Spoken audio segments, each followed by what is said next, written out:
ಇವತ್ತು ಜಿಮ್ಮಿಗೆ ಹೋಗ್ಲಿಲ್ಲ. ನಿನ್ನೆ ಲೇಟ್ ಆಗಿ ಎದ್ದು ಇಡೀ ದಿನ ಲೇಜಿ ಆಗಿದ್ದೆ. ಫೇಸ್ ಪ್ಯಾಕ್ ಹಾಕೊಳ್ಳೋಣ ಅನ್ಕೊಂಡೆ, ಚಳಿಗ್ ಅದು ಮಾಡ್ಲಿಲ್ಲ. ನ್ಯೂ ಇಯರ್ ಸ್ಟಾರ್ಟ್ ಆದಾಗಿಂದ 3 ದಿನ ಪರ್ಫೆಕ್ಟ್ ಆಗಿ ಟೈಮ್ ಟೇಬಲ್ ಫಾಲೋ ಮಾಡ್ಲಿಲ್ಲ. ಸುಮ್ನೆ ಬರಿತೀನಿ ಅಷ್ಟೇ. ಯಾವ್ದು ಬೇಡ ನಂಗೆ. ಏನ್ ಮಾಡೋದೆ ಚೈ? ಇದನ್ನ ಅತಿವೃಷ್ಟಿ ಅನಾವೃಷ್ಟಿ ಅಂತಾರೆ ಮನ. ಕೆಲ್ಸ ಮಾಡಿದ್ರೆ ಎಲ್ಲ ಒಟ್ಟಿಗೆ ಮಾಡೋದು, ಇಲ್ಲ ಏನು ಮಾಡ್ದೇನೆ ಇರೋದು. ಒಂದಿನ ಕೆಲ್ಸ ಮಿಸ್ ಮಾಡಿದ್ರೆ ಅದೇ ಗಿಲ್ಟ್ ನಲ್ಲಿ ಇನ್ನೊಂದ್ ದಿನನೂ ಕೆಲ್ಸನ ಮಿಸ್ ಮಾಡೋದು. ಎಕ್ಸಾಕ್ಟ್ಲಿ. ಯಾಕೆ ಹೀಗಾಗುತ್ತೆ ಅಂದ್ರೆ ನೀವ್ ಎಲ್ಲ ಪರ್ಫೆಕ್ಟ್ ಆಗಿನೇ ಇರ್ಬೇಕು ಅನ್ಕೊಂತಿ. ಅದಕ್ಕೆ ಓದೋಕ್ ಕೂತ್ರೆ ಮಿನಿಮಮ್ 1 ಅವರ್ ಓದ್ಬೇಕು, ಎಕ್ಸರ್ಸೈಸ್ ಮಾಡಿದ್ರೆ 1 ಅವರೇ ಮಾಡ್ಬೇಕು, ಬೆಳಗ್ಗೆ 6 ಗಂಟೆಗೆ ಹೇಳಿಲ್ಲ ಅಂದ್ರೆ ಇಡೀ ದಿನ ವೇಸ್ಟ್ ಆಗೋಯ್ತು ಅನ್ಕೊಂತಿ. ಅದಕ್ಕೆ ಪರ್ಫೆಕ್ಟ್ ಆಗಿರ್ಬೇಕು ಅನ್ಕೊಳೋದ್ರಲ್ಲಿ ತಪ್ಪೇನಿದೆ?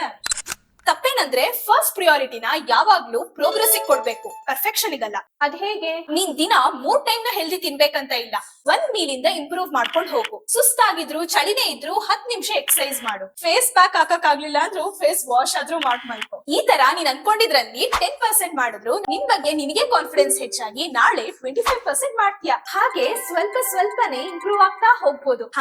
ಸೊ ಎಲ್ಲಾ ಕೆಲ್ಸನೂ ಪರ್ಫೆಕ್ಟ್ ಆಗಿ ಆಗ್ಬೇಕು ಅಂತ ಇಲ್ಲ, ಚಿಕ್ಕ ಚಿಕ್ಕ ಸ್ಟೆಪ್ಸ್ ತಗೊಂಡು ಕೆಲ್ಸನ ಕಂಟಿನ್ಯೂ ಮಾಡ್ತಾ ಇರ್ಬೇಕಷ್ಟೇ. 100% ಕರೆಕ್ಟ್. ಸರಿ, ಹಾಗಿದ್ರೆ ಈಗಲೇ ಹೋಗಿ ನಾಳೆಗೆ ಬಾದಾಮಿ ನೆನ್ಸ್ತೀನಿ. ನೆನ್ಪಿರ್ಲಿ, ಪರ್ಫೆಕ್ಷನ್ ಗಿಂತ ಪ್ರೋಗ್ರೆಸ್ ಮುಖ್ಯ. ಇದು ಮೋಟಿವೇಶನ್ ಅಲ್ಲ, ರಿಯಲ್ ಆಕ್ಷನ್ ಪ್ಲಾನ್. ನಾನು ವರ್ಸಸ್ ಮನ. ಸಬ್ಸ್ಕ್ರೈಬ್ ಅಂಡ್ ಫಾಲೋ ಮಾಡಿ ಮನಸಾಲಜಿ ವಿತ್ ಚೈ.